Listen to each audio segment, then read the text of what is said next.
अस्सलाम वालेकुम फ्रेंड्स। आज हमारा हिस्ट्री ऑफ यूएसए का लेक्चर 5 का पार्ट 2 है, जिसमें हम पढ़ रहे थे जॉर्ज वाशिंगटन के बारे में। जॉर्ज वाशिंगटन पैदा कहाँ पे हुआ? उसने अमेरिका के लिए वॉर ऑफ इंडिपेंडेंस लड़ी। उसके बाद उसका जो डोमेस्टिक था, मींस कि उसने अपने कंट्री के लिए विद इन कंट्री क्या क्या इकदामात किए, वो हमने लेक्चर 1 में पढ़ लिए थे। अब लेक्चर 2 का टाइटल है फॉरेन पॉलिसी, यानी कि जो उसके हमसाया ममालिक के साथ या दुनिया में दूसरे जो कंट्रीज़ हैं उनके साथ कैसे रिलेशंस थे। तो सबसे पहले जो हमारे पास हेडिंग है फॉरेन पॉलिसी की है, वो है फ्रेंच रेवोल्यूशन। तो फ्रेंच रेवोल्यूशन पढ़ने से पहले ये देखें कि फ़्रांस ने अमेरिका के लिए क्या किया। जब अमेरिका की बरतानिया के साथ वॉर ऑफ इंडिपेंडेंस लड़ी जा रही थी, यानी कि अमेरिका की जो 13 कॉलोनीज़ हैं वो बरतानिया के ख़िलाफ़ लड़ रही थी, तो तब फ्रेंच ने ये प्रोक्लेम किया था, ये ऐलान किया था कि हमारी हर तरह की सपोर्ट अमेरिका के साथ है और हम अमेरिका के साथ लड़ेंगे अगेंस्ट ब्रिटिश। इसका मतलब फ़्रांस ने अमेरिका को बहुत ज़्यादा ही सपोर्ट किया। लेकिन जब बात आती है फ़्रेंच रेवोल्यूशन की, जब फ़्रांस में रेवोल्यूशन आती है तो वो जो रेवोल्यूशन है वो वायलेंस में कन्वर्ट हो जाती है। वहाँ पे हंगामा आराइयाँ शुरू हो जाती हैं। तो इन हंगामा आराई को देखते हुए अमेरिका साइडलाइन हो जाता है, यानी कि अमेरिका उसके इंटरनल मामलात में कोई भी दखल अंदाज़ी नहीं करता, यानी कि एज आ न्यूट्रल हो जाता है, ताकि जो फ्रेंच रेवोल्यूशन है इसमें जो वायलेंस है लोग अमेरिका के ख़िलाफ़ ना हो जाए। इसके बाद जो हमारे पास हेडिंग है वो है सिटीज़न जेनेट। एडमंड जेनेट जो कि फ़्रांस का एक मिनिस्टर होता है, वो क्या करता है जी, अमेरिका के लिए अमेरिका से असिस्टेंस मदद मांगता है कि ये जो फ्रेंच रेवोल्यूशन है, जो फ़्रांस के अंदर वायलेंस हो रहा है, इसको कम किया जा सके। तो वाशिंगटन उसकी इस पुकार को, इस अपील पे क्या लब्बई कहता है, उसको कहता है कि हम आपके साथ हैं। उसके बाद एडमंड जेनेट अमेरिका के अंदर आ जाता है। उसे क्योंकि फ़्रांस की गवर्नमेंट से ख़तरा लाक होता है कि वो इसे मार ही ना दे, तो जब वो अमेरिका आता है तो अमेरिका इसे वेलकम करता है और इसे यूएस की सिटीज़नशिप भी देता है और ये वहाँ पे शादी भी कर लेता है। तो जब एडमंड जेनेट वहाँ पे शादी कर लेता है, उसे यूएस की सिटीज़नशिप मिल जाती है और अमेरिका वहाँ की जो वायलेंस वगैरह होती है, जो ऑफेंडिंग होती है, जो हंगामा आराई होती है, उस पर एक मज़म्मत का बयान भी जारी करता है। क्योंकि जब फ़्रांस ने अमेरिका की मदद की थी तो दोनों के दरमियान एक ट्रीटी हुआ था, वो ट्रीटी हुआ था 1778 में। तो उस ट्रीटी में लिखा ये था कि अभी अमेरिका मुश्किल में है तो फ़्रांस मदद कर रहा है, जब फ़्रांस मुश्किल में होगा तो अमेरिका उसकी मदद करेगा। तो बस उसी ट्रीटी को मद्देनज़र रखते हुए उसका जो मिनिस्टर होता है एडमंड जेनेट, उसको यूएस की सिटीज़नशिप भी दे दी जाती है और उसकी हर तरह की मदद भी की जाती है। नेक्स्ट हमारे पास है जेज ट्रीटी। जेज ट्रीटी क्या है? अमेरिका का जो चीफ़ जस्टिस होता है, वाशिंगटन क्या करता है, चीफ़ जस्टिस को अमेरिका में बरतानिया में भेजता है। बरतानिया में मकसद क्या भेजता है? वो कहता है कि जो अमेरिका के आर्मी या नेवी के शख्स अमेरिका की नेवी या आर्मी को छोड़ के बरतानिया की नेवी में भर्ती हो रहे हैं, क्यों? क्योंकि वहाँ पे उनके लिए अखराजात ज़्यादा हैं, उनकी सैलरी ज़्यादा है, रैंक ज़्यादा है, उन्हें शाही घर दिए जाते हैं। बस इसी लालच में अमेरिका के सिपाही फ़ौजी और बिलखसूस नेवी के वो छोड़ के, अमेरिकन शिप को छोड़ के वो कहाँ पे जा रहे थे? बरतानिया की रॉयल आर्मी या रॉयल नेवी में सेलेक्ट होते जा रहे थे। तो जब अमेरिका का जो वाशिंगटन है चीफ़ जस्टिस, जो जिसका नाम जॉन जेज होता है, बरतानिया में भेजता है, दोनों के दरमियान, बरतानिया और अमेरिका के दरमियान एक ट्रीटी होता है जिसमें ये लिखा जाता है कि बरतानिया आज के बाद अमेरिकन लोगों को नेवी में भर्ती नहीं करेगा और जो अमेरिका के अंदर उसने सर्च और सीज़र का ऑपरेशन है उसको भी ख़त्म कर देगा। तो इसको हम बोलते हैं जेज ट्रीटी। नेक्स्ट हमारे पास हेडिंग है प्रोक्लेमेशन ऑफ न्यूट्रलिटी, यानी कि न्यूट्रल रहना। बरतानिया और फ़्रांस के दरमियान जंग हो जाती है, दोनों के दरमियान हैवी किस्म की जब जंग हो जाती है तो फ़्रांस बार बार अमेरिका को मदद के लिए पुकारता है। तो वाशिंगटन ये नहीं देखता कि हमारा फ़्रांस के साथ पहले ट्रीटी हो चुका है, वो अमेरिका के अंदर वोटिंग करवाता है कि आया हमें फ़्रांस की मदद करनी चाहिए या न्यूट्रल रहना चाहिए। तो ज़्यादातर लोग क्या कहते हैं, न्यूट्रल रहना चाहिए, क्योंकि अमेरिका इस वक्त उसकी फ़ाइनेंशियल कंडीशन ठीक नहीं है, वो अभी बड़ी मुश्किल से एग्जिस्ट हुआ है। तो हमें फ्रांस की मदद करने की बजाय इस मामले में क्या रहना चाहिए, न्यूट्रल रहना चाहिए। ना हमें बरतानिया की हेल्प करनी चाहिए और ना ही फ्रांस की, बस चुप हो जाना चाहिए। तो वाशिंगटन लोगों की बुनियाद पर, लोगों के जो वोट देते हैं उनकी बुनियाद पर ये ऐलान करता है कि हम न्यूट्रल हैं, हम ना ही बरतानिया के साथ हैं और ना ही फ्रांस के साथ हैं। इसके बाद हमारे पास पॉइंट नंबर 5 है, जिसका टाइटल है पिंकनी ट्रीटी या ट्रीटी ऑफ पिंकनी। इसमें होता क्या है, जो स्पेन होता है उसके भी मामलात बरतानिया के साथ ख़राब हो जाते हैं। जब बरतानिया के साथ स्पेन के भी मामलात ख़राब हो जाते हैं तो स्पेन ये चाहता है कि उसके अमेरिका के साथ हालात अच्छे हो जाए।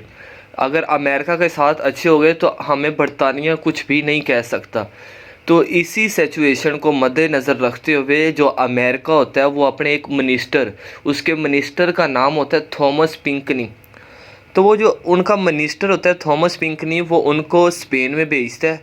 स्पेन में दोनों लीडर्स के दरमियान मुआहिदा होता है, जिसे ट्रीटी ऑफ सन लोरेंज़ो भी बोला जाता है। क्या बोला जाता है? ट्रीटी ऑफ सन लोरेंज़ो।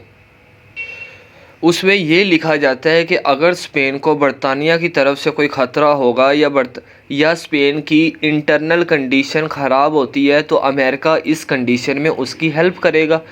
और यही जो ट्रीटी होता है, इसमें एक और बात भी होती है, जो अमेरिका का दरिया मिसिसिपी और दूसरा क्या है, दूसरी जिसको हम बोलते हैं न्यू ऑरलैंड।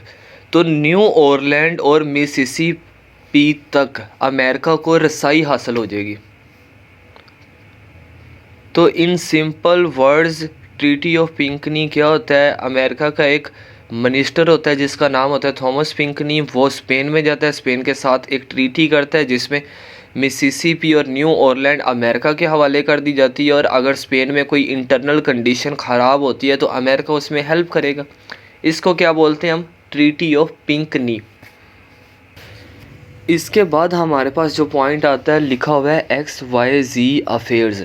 इसमें होता क्या है, जो अमेरिकन की US की मर्चेंट शिप होती हैं जो कि तजारत के लिए यूज़ होती हैं, उन शिप में फ्रांस क्या कर देता है, सर्च एंड सीज़र का ऑपरेशन शुरू कर देता है। यानी कि शिप तो अमेरिका की है लेकिन उसमें सर्च एंड सीज़र का जो ऑपरेशन फ्रांस शुरू कर देता है विदाउट परमिशन ऑफ अमेरिका। तो जब अमेरिका को पता चलता है तो अमेरिका एक अपना डेलीगेशन भेजता है, अपना एक पूरा ग्रुप भेजता है फ्रांस के अंदर। फ्रांस के अंदर जो पेरिस होता है उसमें निगोशिएशन मुज़ाकरात होते हैं अमेरिका और फ्रांस के दरमियान कि इस मामले को हल किया जाए। काइंडली हमारी जो US मर्चेंट शिप हैं उनमें सर्च एंड सीज़र का ऑपरेशन आप कौन होते हैं करने वाला? आप नहीं कर सकते। लेकिन फ़्रांस की तरफ से काफ़ी मिनिस्टर्स का इसमें एंटर्स हो जाना, कुछ कबाइल का इसमें एंटर हो जाना, वो इस बात से हट जाते हैं कि हम तो भाई करेंगे जो कुछ मर्ज़ी कर लो।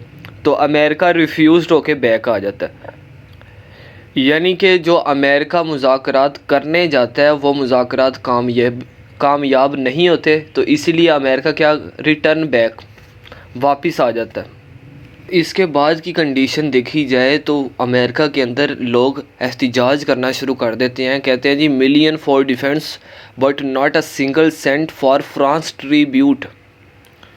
यानी कि आप डिफेंस के शोबे में इतने पैसे लगा रहे हो लेकिन फ़्रांस की मदद नहीं कर रहे। लोग उन्हीं के ख़िलाफ़ एहतिजाज करना शुरू हो जाते हैं, जबकि अमेरिका का ये दावा होता है ये अमेरिकन पीपल नहीं है, ये फ़्रांस से आए हुए लोग हैं जो हमें भड़का रहे हैं।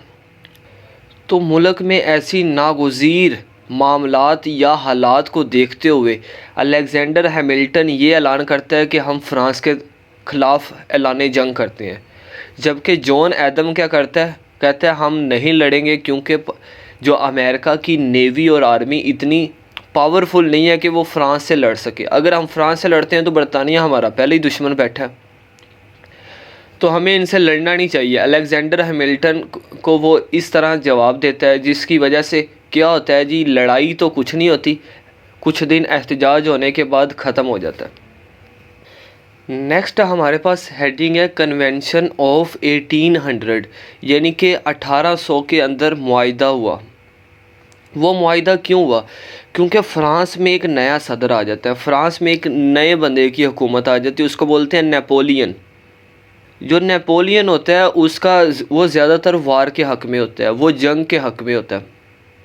तो जब फ़्रांस का बादशाह नेपोलियन बनता है तो अमेरिका को ये ख़तरा लाहक हो जाता है, इतनी देर हो गई है अमेरिका और फ़्रांस के अंदर एहतजाज हो रहा है कि फ़्रांस के ख़िलाफ़ लड़ा जाए, और फ़्रांस वाले एहतजाज ये कर रहे हैं कि अमेरिका के ख़िलाफ़ लड़ा जाए।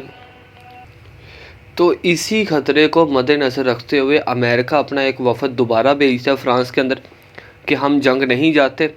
और जो ट्रीटी हुआ था 1778 में अमेरिका और फ़्रांस के दरमियान कि हमारी जंग नहीं होगी, हम एक दूसरे पे कभी हमला नहीं करेंगे। अगर हमारी किसी और कंट्री के साथ जंग होती है, अगर अमेरिका की होती है तो फ़्रांस हेल्प करेगा, अगर फ़्रांस की होती है तो अमेरिका हेल्प करेगा। तो उस ट्रीटी को रिवाइव करने की ज़रूरत है, 1778 को रिवाइव करने की ज़रूरत है। तो इंस्टेड ऑफ फाइटिंग नेपोलियन भी इसी चीज़ को होता है कि अमेरिका और फ्रांस के दरमियान जंग ना हो, तो दोनों एक ट्रीटी पे साइन करते हैं, उसे बोलते हैं ट्रीटी ऑफ 1800 या कन्वेंशन ऑफ 1800, जिसमें उस मुआहदे को अगेन रिवाइव कर दिया जाता है कि फ़्रांस अमेरिका के साथ जंग नहीं करेगा। इसके बाद जो नेक्स्ट है और लास्ट हेडिंग है हमारे पास, two party system. Two party system ये है कि जब अमेरिका बनता है तो वाशिंगटन बग़ैर किसी के कहने पे खुद ब खुद ही प्रेसिडेंट बन जाता है। जब वो खुद ब खुद ही प्रेसिडेंट बन जाता है तो अमेरिका में ये ख्याल किया जाता है कि अमेरिका के अंदर पॉलिटिकल पार्टीज़ की ज़रूरत नहीं। तो जब पॉलिटिकल पार्टीज़ की ज़रूरत नहीं, एक बादशाह दूसरा बादशाह बनाता जाए, लेकिन with the passage of time दो पार्टीज़ के दरमियान झगड़ा शुरू हो जाता है पॉलिटिकल पार्टीज़ पे कि वाशिंगटन के बाद प्रेसिडेंट कौन बनेगा या मिनिस्ट्रीज़ कौन संभालेगा इनके जाने के बाद। तो वो कौन सी होती हैं, एक फेडरलिस्ट होती है और एक एंटी फेडरलिस्ट होती है। जब इन दोनों के दरमियान लड़ाई झगड़ा होता है तो दो पार्टीज़ बनती हैं, एक को डेमोक्रेटिक रिपब्लिकन्स बोला जाता है और दूसरी को फेडरलिस्ट बोला जाता है। जॉर्ज वाशिंगटन जो अपना फेयरवेल का ख़िताब देता है, यानी कि farewell address of George Washington, जो कि 1796 में न्यूज़पेपर में भी छपता है, उसके जो मेन पॉइंट्स होते हैं वो सुने। उसमें जो सबसे पहला पॉइंट होता है उसमें ये लिखा होता है, not to get involve in European affairs, यानी कि यूरोप के अफेयर्स में आपने शामिल नहीं होना, दखल अंदाजी नहीं करनी। किसको नसीहत कर रहा है? अमेरिका को नसीहत कर रहा है। दूसरा पॉइंट वो कहता है not to form political parties, कहता है पॉलिटिकल पार्टीज़ नहीं बननी चाहिए अमेरिका में। इसके बाद वो कहता है not to make any permanent foreign alliance, यानी कि आपको कोई भी परमानेंट फॉरेन अलायंस नहीं, अलायंस बोलते हैं दोस्त को, यानी कि आपने जो अमेरिका के अलावा चाहे फ्रांस है, स्पेन है, बरतानिया है, इनमें से किसी को भी दोस्त तो बनाओ लेकिन परमानेंट ना बनाओ, क्योंकि ये आपको क्या करेगा, नुकसान पहुंचाएगा। तो इसी के साथ हमारा आज का लेक्चर ख़त्म होता है। मिलते हैं नेक्स्ट लेक्चर में। उम्मीद है आप लोगों को समझ आई होगी। अल्लाह हाफिज़।